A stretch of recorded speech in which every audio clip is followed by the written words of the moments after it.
What does acclaimed artist Peter Hurd have in common with Billy the Kid, the Lincoln County Courthouse, and this notorious bullet hole in the wall? Find out in today's episode of The Most Dangerous Art in America.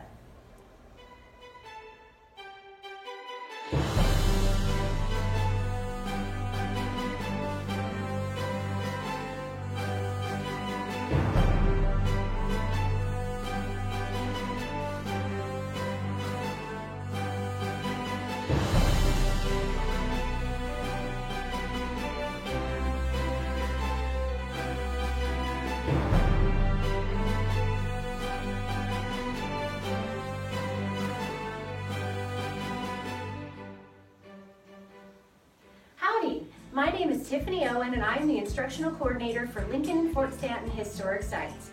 If you've been following my Most Dangerous Art in America series, then you already know that I moonlight as a professional artist. It all started when I was a little girl in Albuquerque and declared that my future ambition was to be an artist when I grew up. My dad used to grade my coloring books based on how well I stayed within the lines. My grandmother taught me to oil paint, and she and my mom further encouraged my dreams by providing the supplies and framing everything that I painted. My grandmother even sewed this stunning smock for me to wear for 6th grade career day. Later, as a dorky 7th grader, I was introduced to charcoal in my art class, and for my assignment, I decided to try and reproduce a print that I had found at my grandmother's house. The original charcoal drawing had been made by an artist whose name has become synonymous with the landscape of New Mexico, Peter Hurd.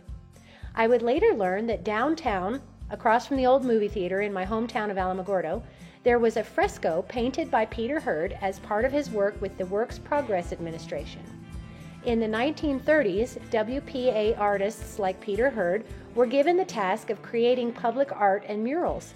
But in addition to stimulating the economy and providing work, the initiative of the art branch of the program had the additional goal of creating a uniquely American style of art to counter the nationalistic art being created by other figures like Stalin and Hitler.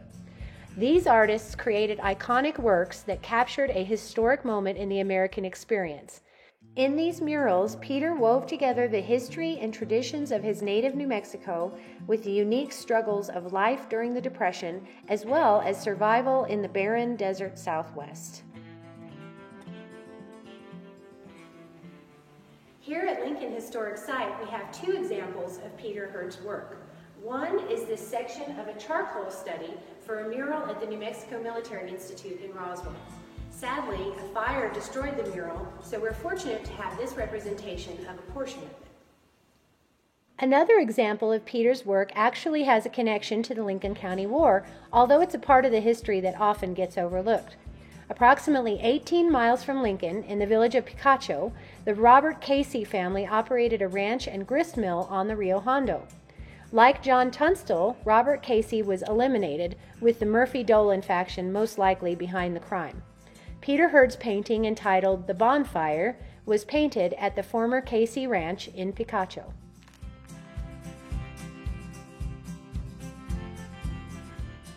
When Peter Hurd was born in Roswell, it had only been 23 years since Billy the Kid had roamed Lincoln County, so it seems only natural that, like most boys, he would be fascinated with the stories of the young outlaw. Billy the Kid would find his way into Peter's artwork, and later, when the Last Escape of Billy the Kid pageant originated in Lincoln, guess who was asked to play the very first Billy the Kid? Ah, yes, in addition to being a talented artist, old Pete was quite the showman. In fact, he even has a connection to the famous bullet hole at the bottom of the stairs in the Lincoln County Courthouse, but I'll tell you more about that later. In 2005, I was managing the gift shop at White Sands when Peter Hurd's youngest son, Michael, walked into my store. Like his father, Michael is an acclaimed artist and was working on a large oil painting entitled Lost Trail at White Sands. A few years later, I became the director at the Hurd La Rinconada Gallery in the tranquil village of San Patricio, New Mexico. Over the next 4 years, I roamed the hills of Peter Hurd's ranch and became immersed in the history of a multi-generational family of artists. The artistic branch of this New Mexico family entered the world on February 22, 1904. That is when Harold Hurd Jr. was born in Roswell, New Mexico. You heard me right. Peter Hurd was actually named after his father, Harold. As a youngster, Harold Jr. became a disciplined and obedient student at St. Peter's Catholic School. But when school was over and the chores were done, Peter found himself leading the troops, 12 to 15 neighborhood boys calling themselves the South Hill Army, who turned plowed areas of the family's farm into their battlefields. Abandoned irrigation tanks served as breastworks, and clods of dirt supplied ample ammunition. Many a battle was forged with the boys from the neighboring Hispanic settlement known as the Chili's. The Chili's were Harold's friends, and for reasons lost to history, they gave him the nickname Pete. This was where young Peter Hurd quickly absorbed the language and culture of the Hispanic people, to whom he would later say that he felt a closer affinity than to his own. By day, Peter was literally a Boy Scout. In fact, he was his troop's bugler and reputed to have been quite good at it. His family's long military history made Peter's destiny seem almost inevitable. But when darkness fell over the streets of Roswell, lulled by the rhythmic creaking and pumping sounds of the windmill, Peter settled into the world of his imagination. His Aunt Susan, who lived in Maine, often sent him books from the East, books illustrated by Howard Pyle and later by Pyle's star student, N.C. Wyeth. Although young Peter's heart and mind was set on his romantic idea of life as a soldier, he couldn't help but be inspired by the dynamic and exciting illustrations from Robin Hood and the Arthurian legends. This is the earliest known drawing by Peter Hurd, and the influence is obvious. Later in life, this theme would show up again when, as a young artist struggling for survival, Peter created advertisements for Whitman's chocolates. When the battles between the South Hill Army and the Chili's became stale, Peter and his friends would reenact the adventurous feats of the characters in those books. Using chorizo for staves and uncooperative burros for slow-motion jousting matches, Peter and his band of merry men enthusiastically called out to each other in Middle English, with a Spanish accent, of course. One Christmas, Peter received a book illustrated by N.C. Wyeth entitled The Mysterious Stranger. 1,800 miles away in the Brandywine River Valley of Pennsylvania, one of the Wyeth children, oldest daughter Henriette, had modeled for her father's cover illustration on that very book. Peter Hurd could never have imagined that someday he would not only meet but would marry the girl on the cover of his cherished book. Peter's attempts to create his own version of the illustrations that he so admired were barely noticed by his family.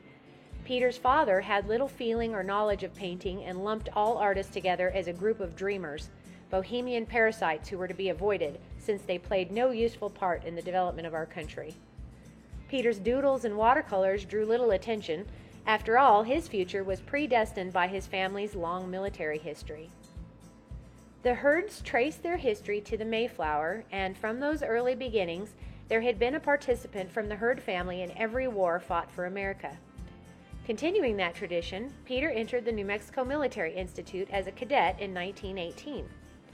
After breezing through NMMI, Peter's father asked his friend, Senator A.B. Fall, to give Peter an appointment to attend West Point. Since he was coming from a military school, all that was required was that he pass a physical examination. Had he been subjected to the stiff academic tests given to other applicants, he might have discovered sooner rather than later that the baffling wilderness of mathematics was to be his undoing. Peter's sanity was saved, however, by the required freehand drawing class that was considered necessary for all officers at the time. This was Peter's first introduction to actual artistic instruction, and before long it consumed him. He began broaching the subject of a non-military life, sending letters home to his parents in Roswell with envelopes meant to convince them that art was his true destiny. By his second year, he had decided to leave West Point. And from this moment on, he would later say, he felt as though he were a living puppet, his strings being pulled by mysterious, perhaps even mystic forces that put him in the right place at the right time with just the right people.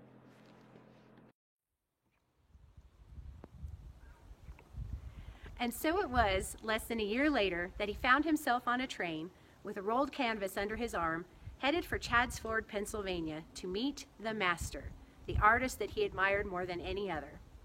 As the train approached the station, he asked for directions to the home of Mr. N.C. Wyeth. While Peter was receiving the directions, he couldn't help but notice an attractive young woman with luminous dark eyes staring at him with a gaze that fell far short of admiration. Her name, he would later learn, was Henriette.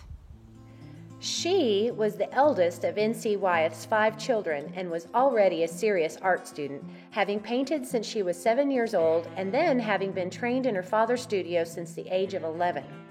She had seen plenty of young apprentices come and go, and with evident disdain, she concluded that this blond young man in cowboy boots was no different than the rest. When Peter was introduced to the great Mr. Wyeth, he unfurled his ambitious canvas, which was 7 feet long in Henriette's recollection. A silence fell upon the Wyeth household. The scene depicted medieval ladies accompanied by peacocks, strutting on wide terraces overlooking cypress gardens on the azure-colored Adriatic. Henriette knew instantly that it was dreadful. Peter would later describe Mr. Wyeth's reaction as a masterly act of restraint. N.C. Wyeth wasn't sure that military discipline would be enough to carry Peter through the rigors of an artistic apprenticeship, but he admired the young man's determination and enthusiasm, eventually agreeing to accept Peter as a pupil. This was quite a feat, considering that only a few years before, N.C. Wyeth had vowed to quit taking students. He had tried to continue the apprenticeship tradition of his own mentor, the father of illustration, Howard Pyle, but Wyeth quickly learned that he had little patience for undisciplined, hypersensitive pupils. N.C. Wyeth had a Quaker's work ethic, an almost puritanical devotion to schedule and toil that proved too much for some of his students to bear. Several had left N.C.'s studio disgruntled, discouraged, and with thoroughly broken spirits. In Peter Hurd, however, N.C. sensed a military cadet's capacity for hard work and discipline, never mind that Peter carried himself well, was handsome, vital, and extremely winning.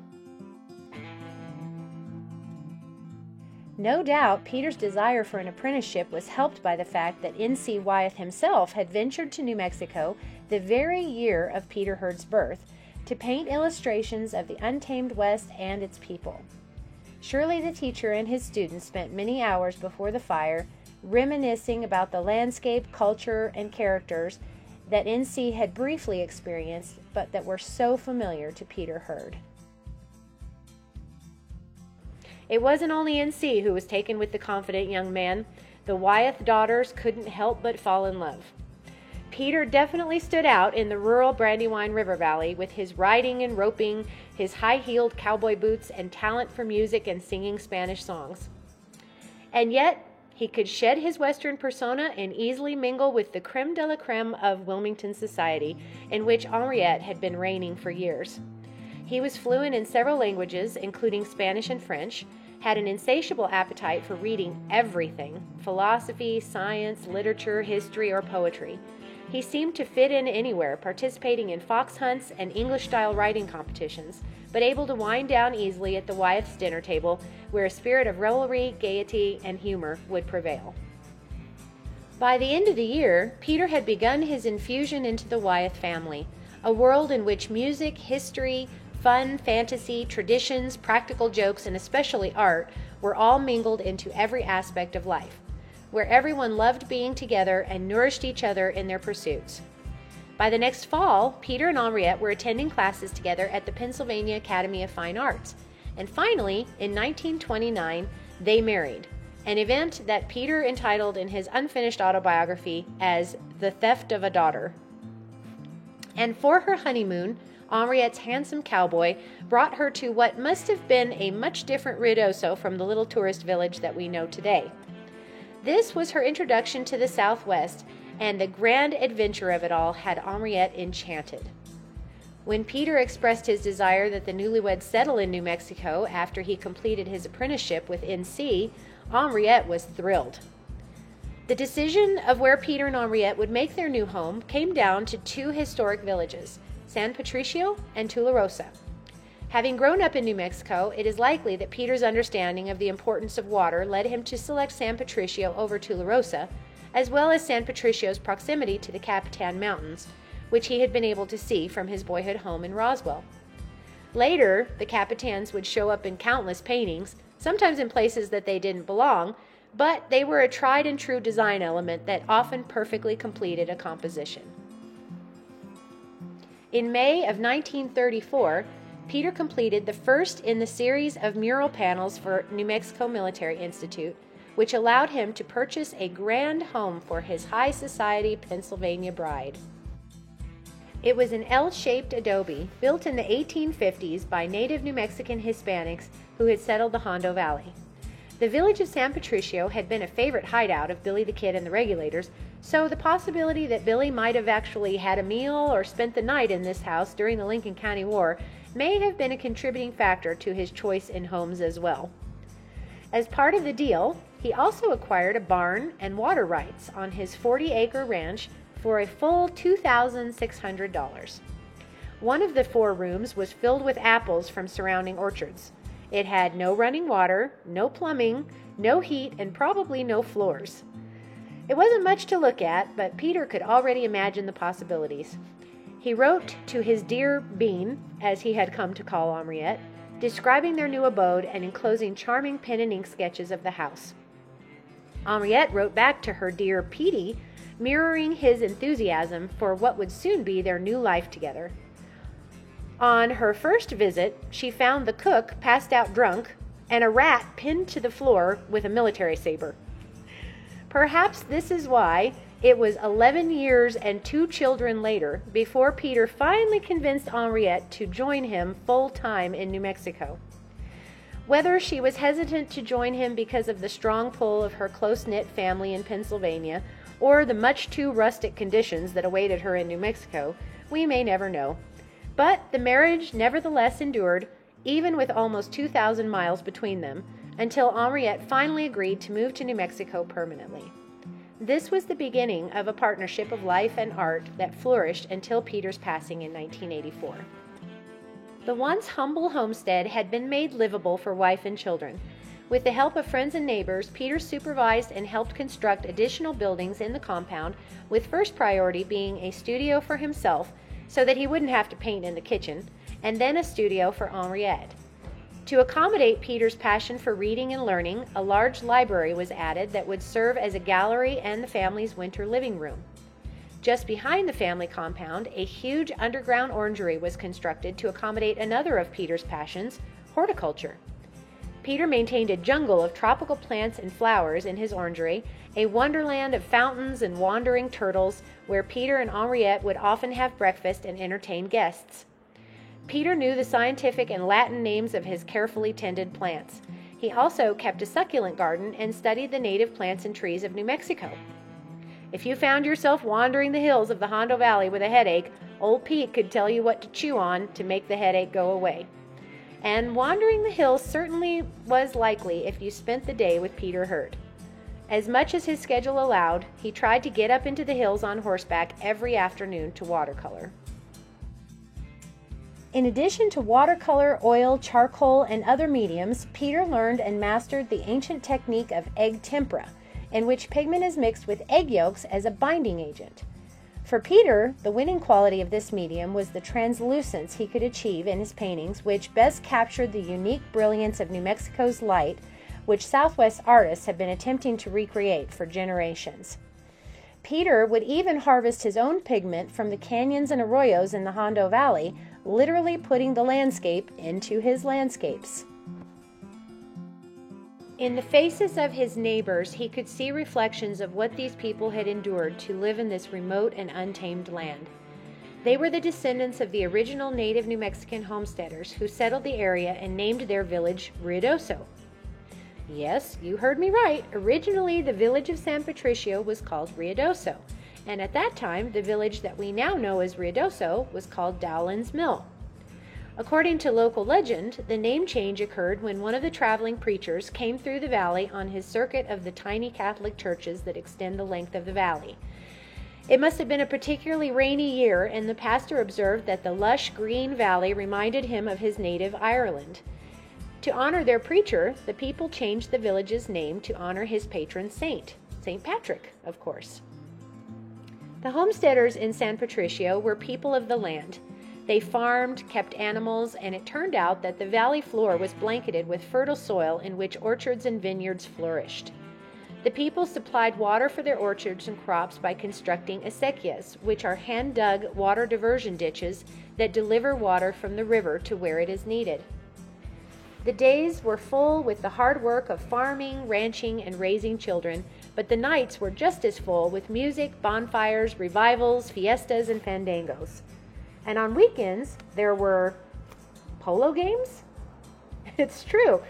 As was common at the time, Peter had learned polo while attending the New Mexico Military Institute and later West Point.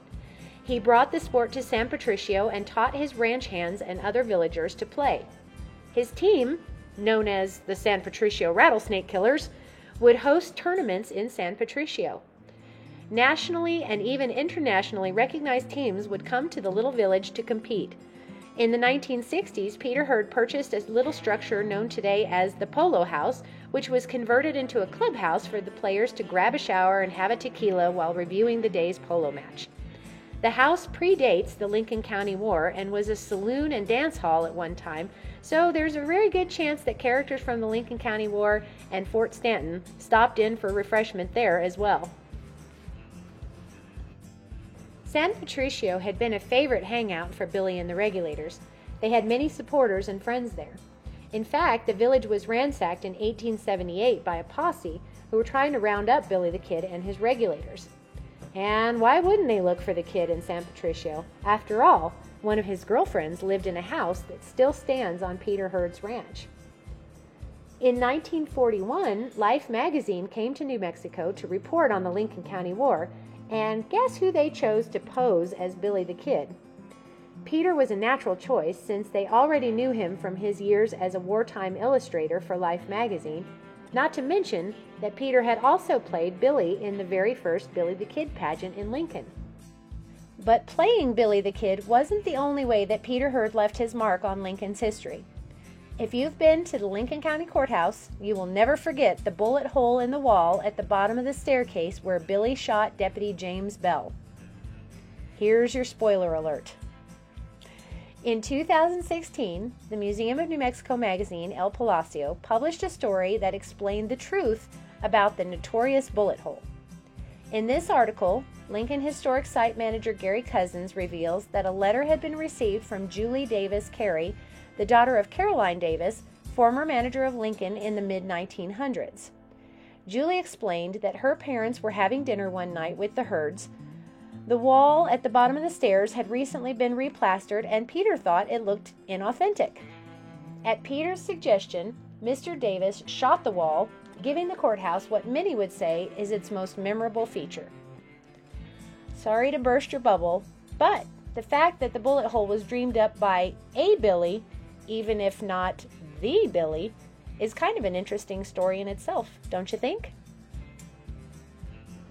From the 1850s until the end of the Indian Wars, the village of San Patricio, like others in the Hondo and Benito valleys, were under constant threat of attack by Apache warriors and raiding bandidos out of Mexico. The first structure that native New Mexican homesteaders often built when they established new communities was a torreon, a round defense tower where everyone could go for safety in case of an attack. A high hill overlooking the village, known as El Centinela, or Sentinel Hill, served as a lookout point for the village. This hill still keeps vigil over the village of San Patricio and is the namesake of Peter Hurd's Sentinel Ranch. In the shadow of Sentinel Hill, the dynamic presence of Peter Hurd and Henriette Wyeth attracted a surprising crowd of celebrity friends to the simple elegance of the compound, where the resident peacocks casually strolled about during discussions on literature, music, and art. Helen Hayes, Linda Darnell, Paul Horgan, and Truman Capote, who said that Henriette's dining room was his favorite dining room in the country, frequently visited the ranch. In 1964, President Lyndon Johnson selected Peter Hurd to paint his official presidential portrait. Hurd had painted portraits of LBJ for the cover of Time magazine previously, and the president had always approved of Peter's work. A portrait like this would normally take at least 30 hours, but President Johnson only gave Peter 30 minutes to sketch the portrait, and he fell asleep during most of the sitting. Peter worked for over 400 hours to complete the portrait from photos and memory, but when the painting was unveiled, for reasons never fully explained, the president rejected the official portrait, an event that became known as the Heard Shot Round the World. The artist had been well known in the Southwest, but this event catapulted his name to international recognition and made his work even more popular.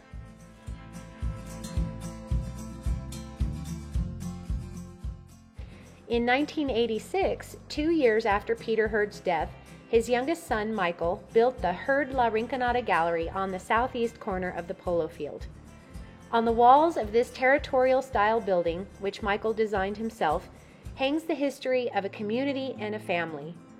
The 40-acre ranch that Peter Heard originally purchased in 1934 is now 2,300 acres. Michael has made it his life's mission to preserve the land that his parents loved, to protect the scenery, the wildlife, and the landscape from destruction and development, and to save the Rio Ruidoso from pollution and loss of water rights to the people of the valley.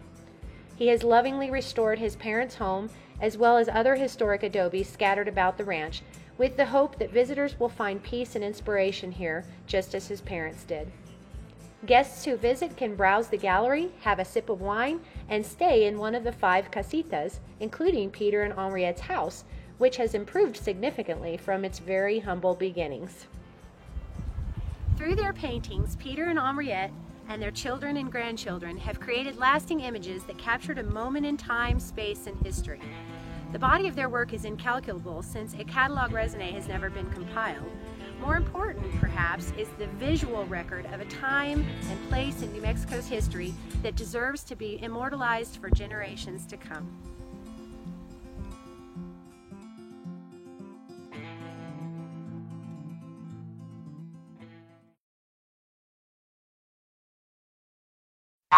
Find out today as the train approached. Stop that. How can you be low battery? Seriously. I think that's all. That's it. I think that's it. As the train approached the station, what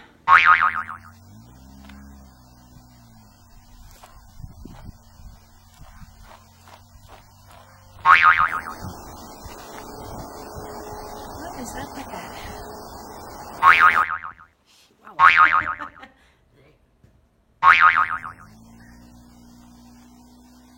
Admired more than any other.